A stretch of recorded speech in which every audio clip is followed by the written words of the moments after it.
I was standing on my parents' doorstep on Thanksgiving morning, holding a homemade pumpkin pie, when my father opened the door and said the words that would change everything.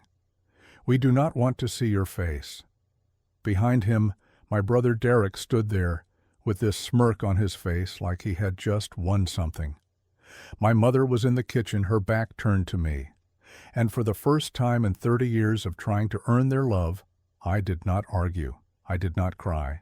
I just smiled, set the pie down on the step, and walked away. I had no idea that by 10 o'clock that night, my phone would be exploding with 57 missed calls and 23 frantic text messages, all begging me to come back. Before I tell you how this Thanksgiving changed everything, I want to know, where are you watching from? Drop your city in the comments below. If you have ever felt like the black sheep in your family, hit that like button. You are not alone. And subscribe, because this story gets wild, and you will not believe what my family did when they realized they actually needed me. All right, let me take you back to the beginning, because to understand why I smiled and walked away that day, you need to know how I got there. Derek and I grew up in the same house, but we might as well have lived in different worlds. My brother is 3 years older than me, and from the time we were kids, he was the golden child. Everything he did was perfect. Everything I did was invisible. I am not exaggerating when I say that from the age of 7, I understood that I was never going to measure up. I remember bringing home a report card with straight A's in 5th grade, so proud that I had finally done something worth celebrating. My dad glanced at it for maybe 2 seconds before setting it down and saying, "Derek got straight A's, plus extra credit when he was your age. That was it. No good job, no celebration." Just a reminder that I would never be as good as my brother. When I made the baseball team in middle school and hit my first home run, I was so excited to tell my parents. But Dad did not come to the game. He was busy watching Derek play tennis at some tournament across town. Mom came, but she spent the whole time on her phone texting updates about Derek's match to my dad.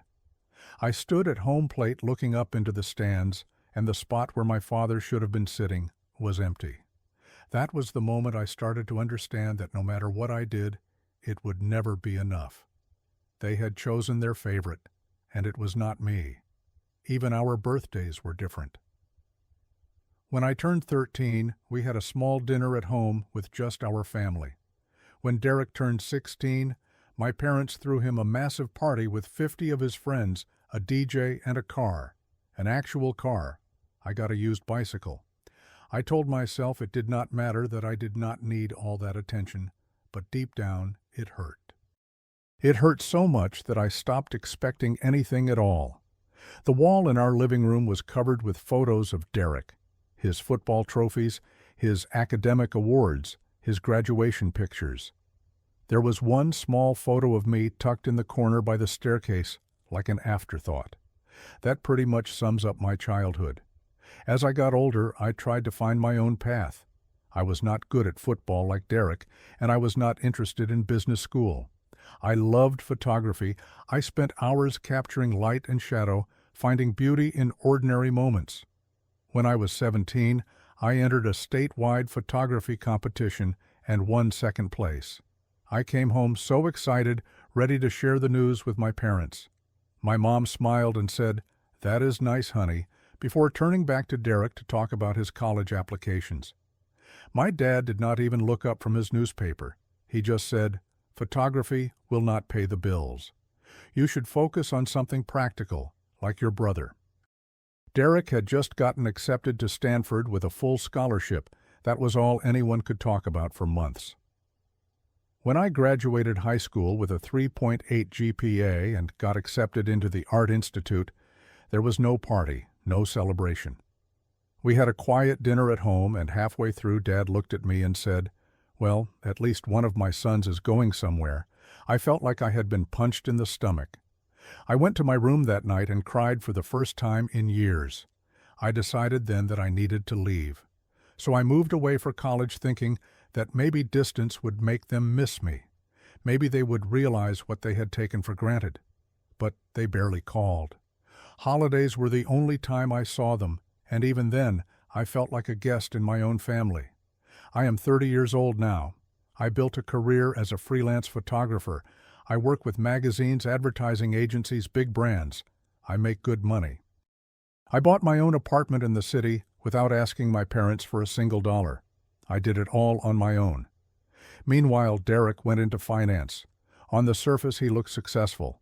Nice suits, fancy job title, expensive tastes. But there was something my parents did not know. Derek was a disaster with money. He borrowed constantly. He would call me every few months asking for a loan, just $1,000, until my bonus comes through. Just $2,000 to cover rent this month. I gave it to him the first few times because I wanted to be a good brother. But he never paid me back, not once. Last Thanksgiving, I came home hoping things would be different. Derek announced his engagement to his girlfriend Jessica at dinner, and everyone erupted in celebration. Champagne toasts, tears of joy from Mom. I tried to share that I had just finished a major project for a national campaign, something I was really proud of. Dad cut me off mid-sentence and said, "That is great, Norman, but let's focus on Derek's big news." I sat there for the rest of the night completely invisible while they planned engagement parties and talked about weddings. I left that night feeling emptier than I had in years. Then, 3 months before this Thanksgiving, Derek called me. He needed $2,000.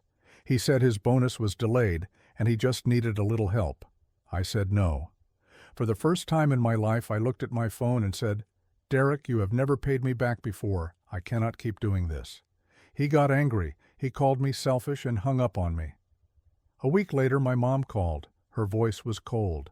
She said, "Why will you not help your brother?" I tried to explain that I had helped him multiple times and he had never returned the money. She said, "You have always been selfish, Norman." That word selfish hit me like a slap. I was the one who had been ignored my entire life, and now I was selfish for setting a boundary. That was when I realized the truth. I was not their son. I was their backup plan. I was the ATM they called when Derek messed up, and I was done. But I still decided to go to Thanksgiving this year. I told myself it would be the last time. One more chance.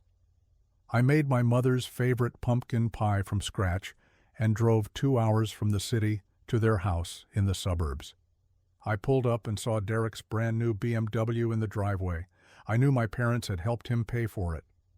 I sat in my car for a minute staring at the house. The windows glowed warm with light. I could hear laughter inside. I took a deep breath, grabbed the pie, and walked up to the door.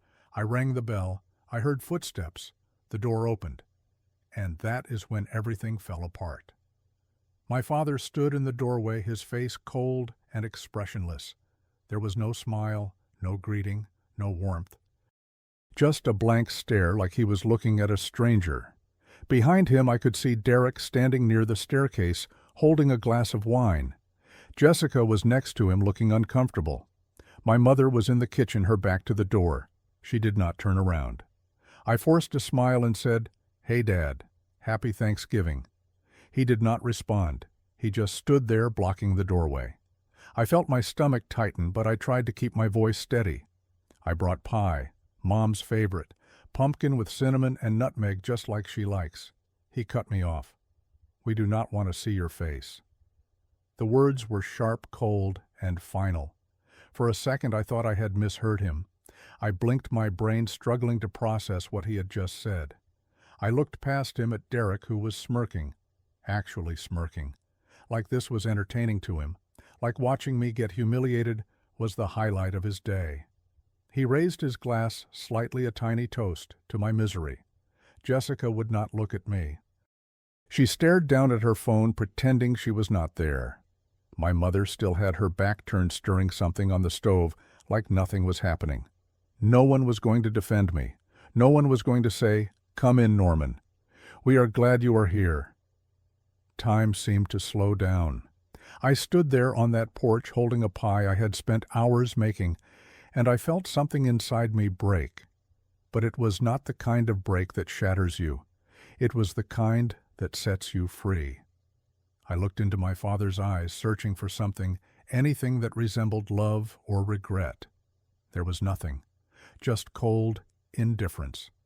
And that was when I realized I had spent 30 years chasing something that never existed. They were never going to love me, not the way I needed, not the way I deserved. And I was done trying. I smiled. It was not a bitter smile or a sarcastic one. It was a genuine, peaceful smile, the kind you give when you finally understand the truth. I bent down slowly and placed the pie on the doorstep. "You are right," I said quietly. "I should not have come." My voice was calm. There was no anger, no sadness, just acceptance. I straightened up, looked at my father one more time, and then turned and walked down the steps. Behind me, I heard the door slam shut. Then I heard Derek's laughter echoing from inside the house, loud and cruel. I did not look back. I got into my car, closed the door, and sat there for a moment. My hands were shaking, but not from fear. It was adrenaline. It was the feeling of finally standing up for myself. I looked at the house in my rearview mirror one last time. 30 years, I whispered to myself. 30 years of trying to earn love that was never going to come. I started the engine and drove away. I did not cry. That surprised me. I thought I would be devastated. I thought I would fall apart. But instead, I felt lighter. Like I had been carrying a 100-pound weight on my back my entire life, and someone had just cut the straps. I drove back toward the city, but I did not go home.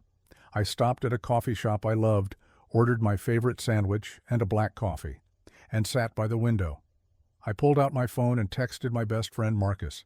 "It is over. I am done. And I am okay," he replied immediately. "About damn time, brother. Come over tonight.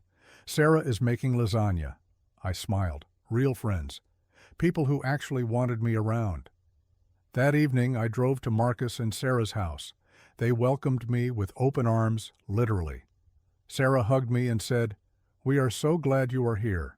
We had dinner together, the three of us plus their 2 kids. We laughed. We told stories. I felt like I belonged. For the first time in years, I felt seen. I did not check my phone all night. I left it in my jacket pocket face down. I was not expecting anything from my family. I was not hoping for an apology. I was just focused on being present with people who cared about me. Around 10 o'clock, I said goodbye to Marcus and Sarah and drove home. When I got to my apartment, I plugged in my phone to charge. The screen lit up and my heart stopped. 37 missed calls, 23 text messages, 5 voicemails, all from Dad, Mom, Derek. What the hell happened, I thought. My hands were shaking as I scrolled through the notifications. The messages started calm and quickly spiraled into panic. The first text was from my mom, sent at 6 in the evening. "Norman, please call us back." Then one from my dad at 6:30.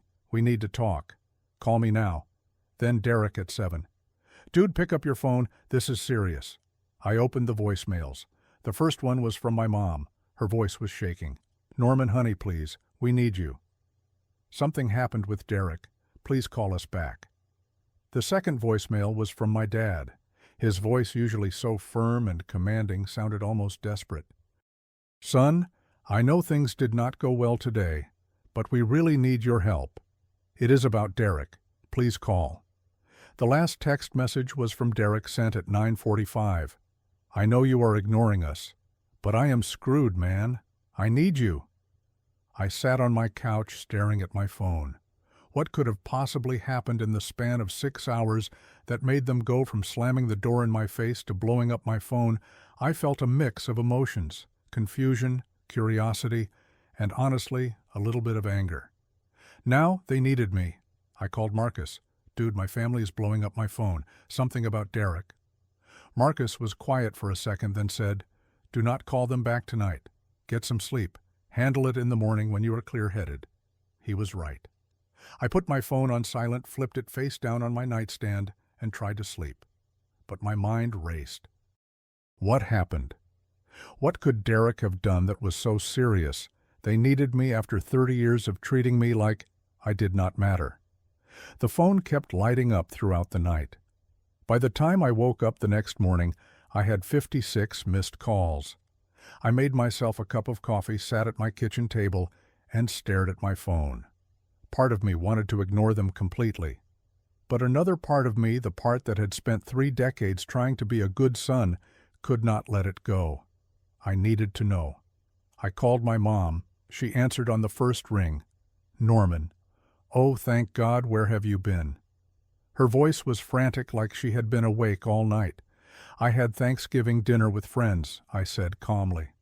"What is going on?" She took a shaky breath. "It is Derek. He is in trouble." "What kind of trouble?" I asked. She hesitated, and I could hear my dad in the background talking in low, urgent tones. Mom finally said, "He has been lying to us. For months." I felt a chill run down my spine. "What do you mean?" She started to cry. "He lost his job 3 months ago. He was fired. We did not know. He has been pretending to go to work every day, but he was not. And now there are people asking for money, a lot of money." I sat there frozen. "What people?" She sobbed. "Some men came to the house last night, right after you left. They said Derek owes them $50,000. If he does not pay by the end of the week, they are going to take legal action. Or worse." My mind was spinning. $50,000. "How did Derek rack up that kind of debt?" Mom continued. "Apparently he took money from his old company. Not stealing exactly, but he used client funds to pay off his personal debts. When the company found out, they fired him and told him to pay it back or they would press charges. He borrowed money from loan sharks to pay the company back, and now the loan sharks want their money." I could not believe what I was hearing. Derek, the golden child, the perfect son, had committed fraud and borrowed from criminals, and my parents had no idea. "Why are you telling me this?" I asked, even though I already knew the answer. "Because we do not have the money," she said, her voice breaking. "Your father and I have given Derek everything we had. We took out a second mortgage on the house. I emptied my retirement account. We have nothing left." And then she said the words I knew were coming. "You are doing well with your photography business. We thought maybe you could help your brother. Family helps family, right?" I was silent for a long time. I could hear my mother breathing on the other end of the line, waiting for me to say yes. Waiting for me to rescue Derek like I always had before. But this time, I did not feel the old guilt. I did not feel the pressure to be the good son. I felt something else. Clarity. "Let me get this straight," I said slowly. "Yesterday you slammed the door in my face. Dad said he did not want to see me." Derek laughed. "And now, less than 24 hours later, you want me to hand over $50,000. She started to cry harder. "Norman, please. He is your brother. He made mistakes, but we cannot just abandon him." "Abandon him," I said, my voice rising for the first time, "like you abandoned me my entire life." "That is not fair," she said defensively. "We never abandoned you." "You are right," I said. "Abandon is the wrong word. You were physically there. You just never saw me." She did not respond. I could hear my dad in the background, and then he took the phone from her. "Norman, this is family," he said, his voice hard. "You help family." I laughed. It was not a happy laugh. It was the sound of someone who had finally seen through the lie. "Dad, let me ask you something. If I was the one in trouble, would Derek help me silence?" "That silence is my answer," I said. He started to say something, but I cut him off. "I am not giving you the money." His voice turned angry. "So you are just going to let your brother go to jail?" "Derek made his choices," I said. "He is a grown man. He can face the consequences." My mom grabbed the phone back. "How can you be so cruel?" she cried. I felt something snap inside me. "I learned from the best," I said quietly. "I have spent my whole life trying to be part of this family. Yesterday you made it clear I am not. So from now on, I am not your son, and Derek is not my brother. You are right about one thing, though. We do not want to see each other's faces." My dad took the phone again. "If you hang up now, do not ever come back." "I was not planning to," I said. And I hung up. I sat there staring at my phone. I had just burned every bridge to my family, and I felt free. The first week after that phone call was strange. I blocked their numbers, all of them. Dad, Mom, Derek. Part of me felt guilty. I kept asking myself, did I do the right thing? Should I have helped? I had trouble sleeping. I would lie awake at night replaying the conversation in my head. But every time I thought about giving in, I remembered my dad's face when he told me they did not want to see me. I remembered Derek's smirk. I remembered 30 years of being invisible. And I knew I had made the right choice. Marcus and Sarah were incredible during that time. They invited me over for dinner almost every night. Sarah would cook, and we would sit around their table talking and laughing. They introduced me to their friends, people who were warm and kind and genuinely interested in my life. I threw myself into my work. I had just landed a huge project, a national advertising campaign for a major brand. The work kept me busy, kept my mind occupied, and honestly, I was good at it. The client loved my work and started talking about long-term contracts. My career was taking off in a way it never had before. Maybe because for the first time, I was not weighed down by the constant need for my family's approval. One morning, about 2 weeks after Thanksgiving, I woke up and realized something. The heavy feeling in my chest was gone. I was not checking my phone with anxiety anymore. I was not waiting for their approval. For the first time in my life, I felt light. 2 months later, I got an email from someone I did not know. It was from a lawyer representing Jessica, Derek's ex-girlfriend. Apparently, Marcus had reached out to her, and she wanted to tell me what had happened after I left. I was not sure I wanted to know, but curiosity got the best of me. Jessica explained everything. After I refused to help my parents, tried everything to get the money. They asked relatives, friends, even tried to take out another loan. But no one would help them. Derek could not pay the debt. The loan sharks reported him to the police. Derek was arrested for fraud and embezzlement. He ended up with 2 years of probation, 500 hours of community service, and a payment plan to slowly pay back what he owed. Jessica broke up with him. My parents' financial situation was a mess. They had to pick up extra work just to keep the house. When I read that email, I did not feel happy. I did not feel vindicated or victorious. I just felt sad. Sad for the family we could have been. Sad that it took Derek hitting rock bottom for them to see the truth. But I did not regret my decision. Their consequences were not my responsibility. I had spent 30 years carrying their emotional weight, and I was done. I wrote back to Jessica thanking her for letting me know. I wished her well. And then I closed that chapter of my life for good. 6 months after Thanksgiving, spring arrived, and with it a new sense of peace. My photography business was thriving. I had been invited to display my work at a major art exhibition downtown, and I met someone. Her name was Amy. She was a graphic designer, funny and kind, and completely uninterested in playing games. We started dating, and for the first time, I felt like I could be myself without trying to prove anything. I built a new family, not a family by blood, but a family by choice. Marcus and Sarah Amy, a group of friends who showed up for me, who celebrated my wins and supported me through my struggles. On Thanksgiving that year, I hosted a potluck at my apartment. 10 people came, each bringing a dish and a story. We sat around my small dining table laughing and sharing, and I looked around at these people who had chosen to be there, and I realized something. This is family. Real family. I thought about my parents sometimes, not often, but occasionally. I did not hate them. I did not wish them harm. But I also did not need them anymore. I had released the hold they had on my heart. I was free. One afternoon I was sitting in my studio editing photos for the upcoming exhibition. On my wall was a picture I had taken of Marcus, Sarah, Amy, and a few other friends at a barbecue. Everyone was laughing, arms around each other, faces lit up with genuine joy.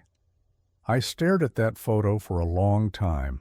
A year ago, I thought losing my family would destroy me. Instead, it freed me. I learned that you cannot make people love you, and you should not have to. Sometimes the most loving thing you can do for yourself is walk away. Family is not about who shares your blood. It is about who shows up, who sees you, who chooses you every single day. I did not need to forgive my parents to move on. Forgiveness does not mean letting them back in. It means releasing the hold they have on your heart. And I had done that. I let them go not because they deserved forgiveness, but because I deserved freedom. I do not know if I will ever speak to my family again. Maybe not, probably not. And I am okay with that. The door they slammed in my face, I am not knocking on it anymore. A few days before my exhibition, Amy called and asked what I wanted for dinner. I smiled and said, "Surprise me." Life was simple now, peaceful, real. If there is one thing I want you to take from my story, it is this. You do not owe anyone your peace, not even family. It took me 30 years to learn I was chasing love from people who could not give it. And when I finally stopped chasing, I found it everywhere else. Sometimes the bravest thing you can do is walk away from the table when love is no longer being served. And sometimes the family you build is better than the one you were born into. That Thanksgiving, when my dad blocked me at the door, he thought he was shutting me out. He did not realize he was setting me free. And honestly, I have never been more grateful. So if you are out there stuck in a relationship that only takes and never gives, whether it is family, friends, or anyone else, remember this. You deserve better. And it is okay to choose yourself. Now I want to hear from you. Have you ever had to walk away from a toxic family situation? Drop your story in the comments. I read every single one, and your story might help someone else who is struggling right now. If this story resonated with you, hit that like button, subscribe, so you do not miss more real-life stories like this one, and share this video with someone who needs to hear it. Someone out there is feeling stuck, and your share might be the thing that sets them free. Thank you for listening to my story. I hope it helps you find the courage to choose yourself, to set boundaries, and to build the life you deserve.